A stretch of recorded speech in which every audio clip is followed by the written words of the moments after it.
What's up, film fans? This is Let's Be Real Brad. Today, I'm starting my weekly Fast and Furious series by reviewing all of the films in the Fast saga up until the new film F9 comes out on June 25th. The Fast and the Furious is the first installment in this franchise directed by Rob Cohen. It stars Vin Diesel, Paul Walker, Michelle Rodriguez, and Jordana Brewster. This film is about Los Angeles police officer Brian O'Connor, where he must decide where his loyalty lies when he becomes enamored with the street racing world he has been sent to undercover and to destroy. Going back to revisit this film after so many years, I have to say there are many aspects of this movie I enjoy a lot, but a lot of things I didn't remember that were extraordinarily outdated and very cheesy. Okay, time to dive into the positives. The first positive thing I can give this film is the acting. Sure, it is super cheesy and at times the performances are bad, but I think the charisma of all the cast members makes this come to life and fits in alignment with the film's tone. Vin Diesel and Paul Walker have the best performances in the movie. It is so weird to see Vin Diesel be so energetic because he talks very differently in the later films, which I think is extremely goofy and silly. Paul Walker gives off this very dorky and very confident performance that I thought he excelled at so well. This scene right here encapsulates both their performances. What are you smiling about? Dude, I almost had you. You almost had me? You never had me. You never had your car. The next positive thing I have is with the story. We will get to many of the issues I have with the story, but I enjoy how simple it is to follow without having any fluff to it.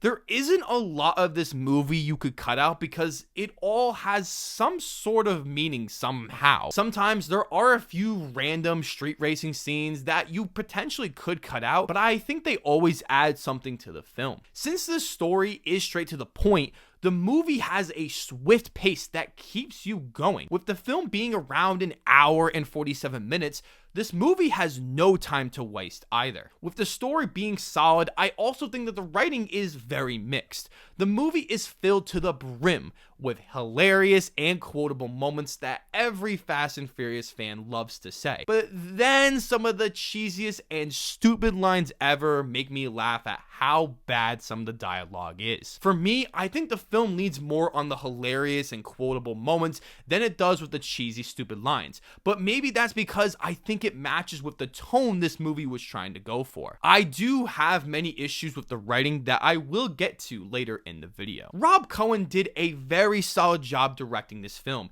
He knew exactly how to make these intense action sequences as well as the car racing very good. Sometimes these scenes came off a little cheesy, but I felt that the continuity of all these shots coming together in these long car racing scenes was very well done. The best action scene in the film is toward the end of the movie with the truck. I was genuinely shocked and very impressed to see how great they were able to pull this great scene off. I also found that the editing is pretty good as well. There are moments here and there that don't blend at all, but I thought for the most part it made this movie flow by so fast while watching. So let's head on over to the negatives, starting with the bad CGI.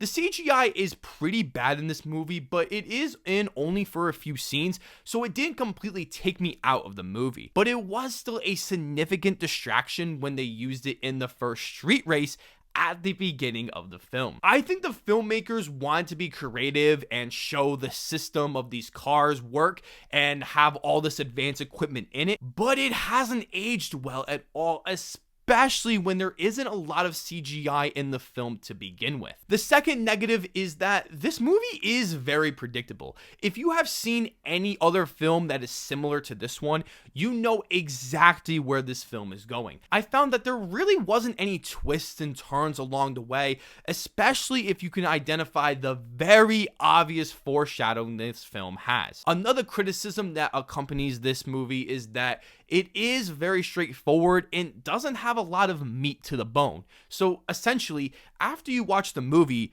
you do feel like you saw everything and there isn't much to go back on a rewatch. The last negative I have is the lack of character development.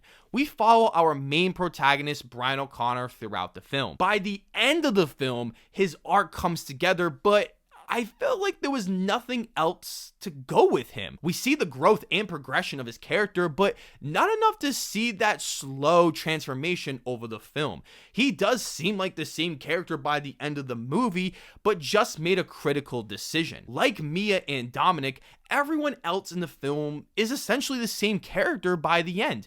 We do get to know more about Dominic with one pretty good scene with Brian towards later in the film, but I thought that there could have been way more ways to explore this character. Overall, this is a fun, easily digestible movie to watch that I think anyone can enjoy. You don't have to enjoy cars or street racing to have some entertaining enjoyment from this film. It has solid performances, a decent story, quotable moments, and one of the best movies in the Fast and Furious franchise. This movie won't blow anyone away in quality, but it is a perfect movie to watch on the weekend with a bunch of popcorn and a ton of soda. I am giving the Fast and the Furious a 6 out of 10. Thank you all for watching, and I will see you all in the following Fast and Furious review.